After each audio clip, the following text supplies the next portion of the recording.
नमस्कार सर जी। क्या नाम है आपका? सर मेरा नाम लालचंद जगदाळे है, मैं नासिक महाराष्ट्र से हूँ। सर, संत रामपाल जी महाराज जी से नाम दीक्षा आपने कब ली?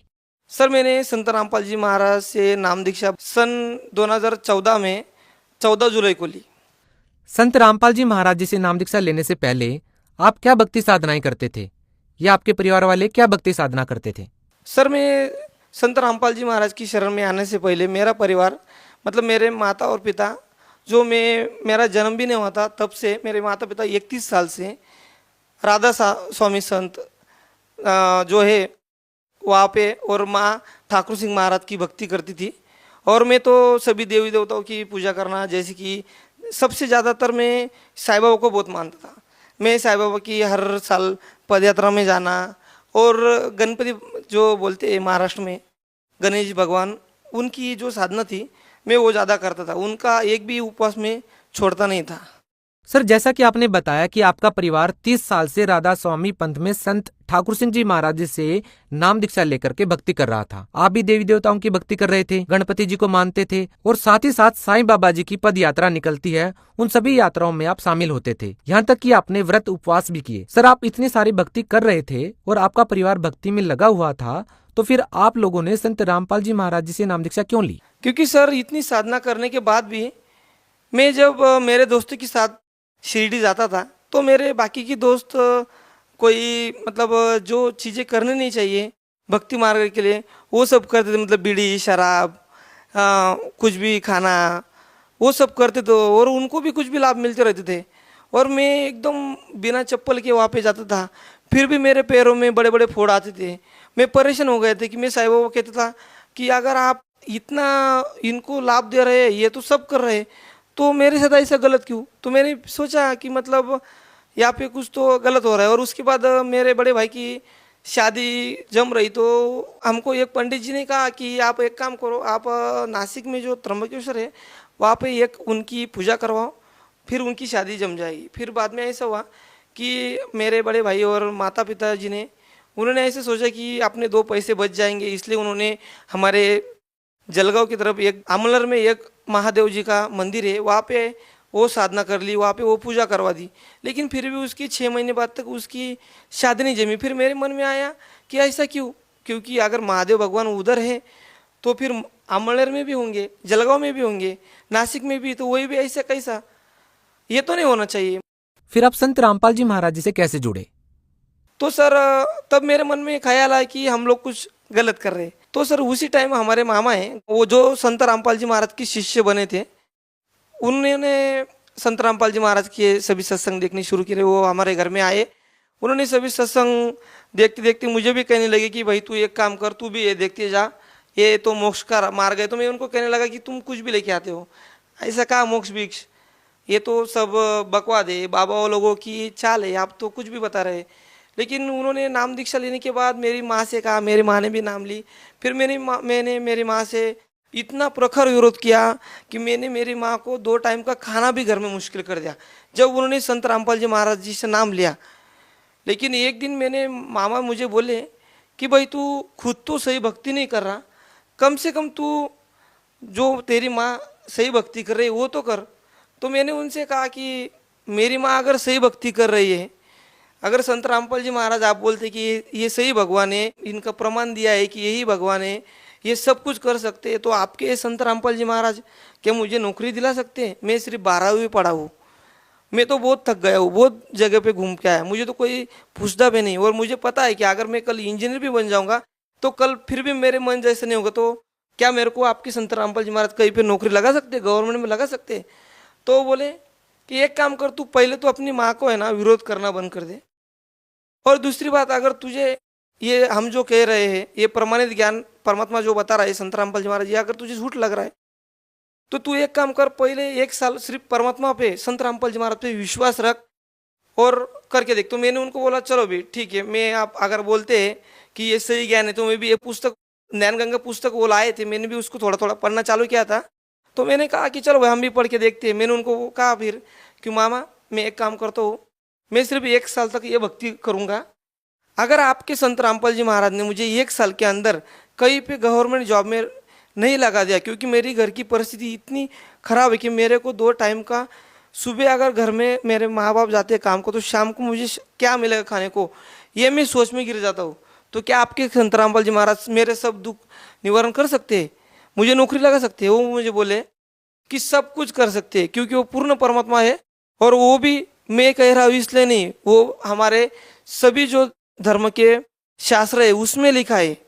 तो मैंने कहा भाई चलो इस बार मैं तुम्हारा सुनता हूँ, और मैं उनके साथ आश्रम में 14 जुलाई 2014 को गया और संत रामपाल जी महाराज जी उनसे दीक्षा ली। सर, जैसा कि आपके मामा जी के बीच आपकी जो बातें हो रही थी, तो हम कह सकते हैं कि एक शर्त लगी थी, या फिर हम कहें कि परीक्षा लेने के लिए संत रामपाल जी महाराज जी से नाम दीक्षा ली, और आपकी ये शर्त थी कि संत रामपाल जी महाराज आपको गवर्नमेंट जॉब दिला देते हैं तो आप मान लेंगे कि संत रामपाल जी महाराज भगवान हैं, और आपने ये सोच करके संत रामपाल जी महाराज जी से नाम दीक्षा ले ली। तो आपके मामा जी ने आपको विश्वास दिलाया था कि नाम दीक्षा लेने के बाद आपको 100% जो आप चाहते हो मिलेगा।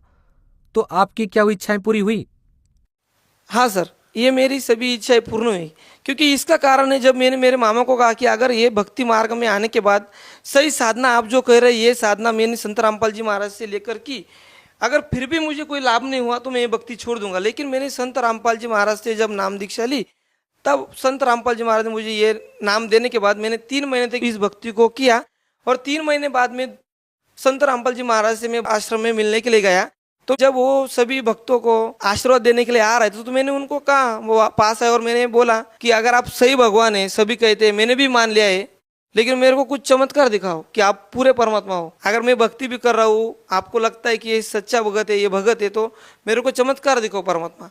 तो संत रामपाल जी महाराज मेरे पास आए और हंसे और मेरे सिर के ऊपर हाथ रखा, तो मेरे को इस तरह का जैसे कि मेरा अंग पूरा एकदम ढीला हो गया, सभी मेरे टेंशन दूर हो गए, ऐसा लगा। और उस टाइम मैंने संत रामपाल जी महाराज को नमस्कार किया और वहाँ से मैं पीछे आया। तो बस 10 मिनट बाद मेरे बड़े भाई का मुझे फ़ोन आया, उसने मुझे कहा कि भाई तू ज़रा 2-4 दिन पहले हरियाणा से रिटर्न चला, क्योंकि तुझे एक बम्बई हाईकोर्ट से एक ऐसी पोस्ट है, उसके लिए कॉल लेटर आया है, तू अगर जल्दी आएगा तो अच्छा होगा। तो मैंने जल्दी से जल्दी वहाँ से निकला, परमात्मा को दंडवत किया, शाम का भोजन किया और रात की गाड़ी से मैं वहाँ से निकला। तो उसके 1 महीने बाद मेरा जो बॉम्बे हाईकोर्ट महाराष्ट्र में है, तो वहाँ पे मैं सिलेक्ट हो गया।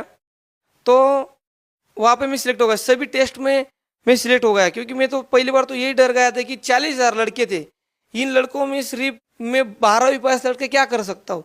लेकिन 12वीं पास के ऊपर भी संत रामपाल जी महाराज ने ऐसी दया रखी कि मुझे लगा भी नहीं कि मैं 12वीं पास हूँ। 12 की परीक्षा पास होने के बावजूद मैं पास हो गया वहाँ पे। और उसके बाद 9 जनवरी 2015 को जो बॉम्बे हाईकोर्ट की प्यून सिपाही की जो लिस्ट लगी, उसमें मेरा नंबर आया। उसमें भी मेरे एक दोस्त ने मुझे फ़ोन करके बताया कि भाई तू ये तेरा सिलेक्ट नहीं हुआ है, तू कुछ फ़ायदा नहीं तेरा जाके। तो मैं ज़रा डर गया कि ऐसा कैसे होता है, क्योंकि संत रामपाल जी महाराज ने मुझे सामने चमत्कार दिखा है, वो तो गलत नहीं होगा। तो उसके 8 दिन बाद मैं थोड़ा 8 दिन तक नाराज़ रहने लगा। फिर मेरी माँ ने मुझे कहा कि बेटा क्या हुआ है। तो मेरी माँ से मैंने कहा कि जो लिस्ट लगी थी माँ, उसमें मेरा नाम नहीं है। तो माँ ने कहा ऐसा तो नहीं हो सकता, तू एक बार कर, फिर से उस लिस्ट को चेक कर। तो मैं उस लिस्ट को चेक करने के लिए गया। तो मैंने 2 बार लिस्ट को चेक करने के बाद भी मुझे उस लिस्ट में अपना नाम दिखा नहीं, और मैं बहुत नाराज़ हो गया, बहुत रोया। और संत रामपाल जी महाराज से प्रार्थना की कि सतगुरु रामपाल जी महाराज, आप तो हर एक जीव के ऊपर दया करो, तो मेरे ऊपर भी दया करो। तो मैंने संत रामपाल जी महाराज से ऐसी प्रार्थना करने के बाद बस 10 मिनट बाद मैंने उसी लिस्ट को देखा, तो मेरा उस लिस्ट में 35 नंबर पे नाम आया और मैं उस पोस्ट के लिए पात्र बन गया। 40,000 जो फॉर्म आए थे लड़के थे, उनमें से मैं 35 नंबर पे सिलेक्ट हो गया। ये सतगुरु रामपाल जी की हिदायत थी कि जो मैं उस लिस्ट में सिलेक्ट हो गया। उसके बाद सर जी ये तो हुआ अपना मतलब आर्थिक लाभ, जिससे मेरे परिवार में थोड़ी परिस्थिति अच्छी हुई। लेकिन इससे बड़े बड़े लाभ मुझे और संत रामपाल जी महाराज का ज्ञान अच्छे से समझने लगा, मैं उनके सत्संग सुनने लगा।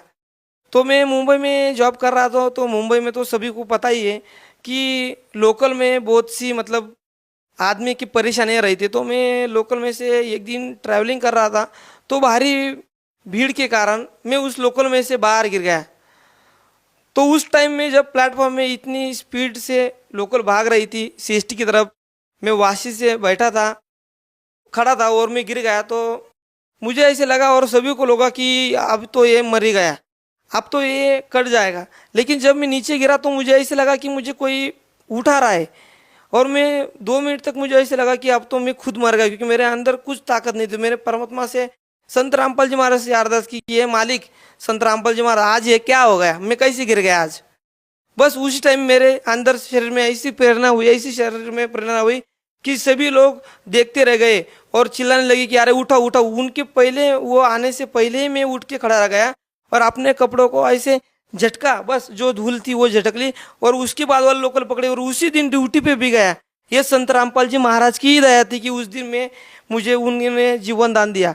उसके बाद एक बार मैं मनमाड़ से मुंबई के लिए जा रहा था, तो ट्रेन में मैं ज़रा कॉर्नर पे ही खड़ा था भारी भीड़ के कारण, तो कुछ लोगों में हाथापाई हो गए, तो उन्होंने हाथापाई में मुझे ढकल दिया। तो मैं उस दिन बड़े बड़े लोखंड पे जो प्लेटफॉर्म से आगे थे, पटरी जो जिसे कहते हैं ना, उस पे जोर से गिरा।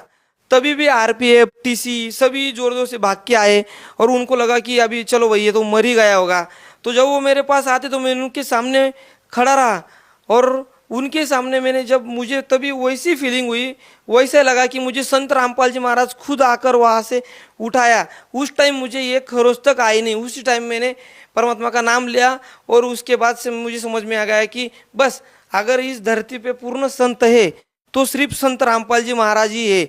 क्योंकि ये सिर्फ संत रामपाल जी महाराज नहीं बताते कि इस धरती पे अगर कोई संत है या फिर कोई उनके जो कुछ अनुयायी होंगे वो नहीं बताते, ये तो हमारे जो शास्त्र है ये बताते हैं कि आज धरती पे सिर्फ पूर्ण संत रामपाल जी महाराज ही है जो हमें मोक्ष दे सकते हैं। सर मैं तो वैसे प्रॉपर नासिक से हूँ, लेकिन मेरी जॉब मुंबई हाईकोर्ट में लगी थी, तो मैं अप डाउन करके या फिर और आर्थिक थोड़ी सी परेशानी से परेशान हो गया था।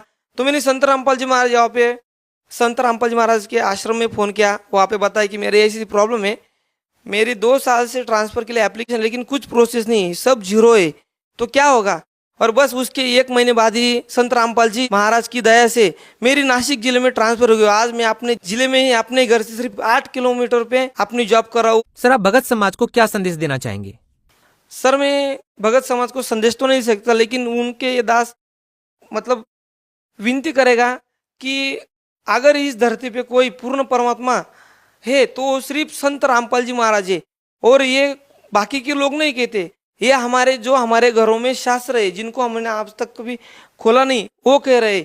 इतना ही कि हमें जो बाकी नकली जो गुरु बता रहे उनके, वो जो पढ़ रहे धर्म ग्रंथ हमारे, उसी में परमात्मा बताया कि ये संत रामपाल जी महाराज इस धरती पे आए, वही पूर्ण परमात्मा है और वही हम सबको मोक्ष दिला सकते।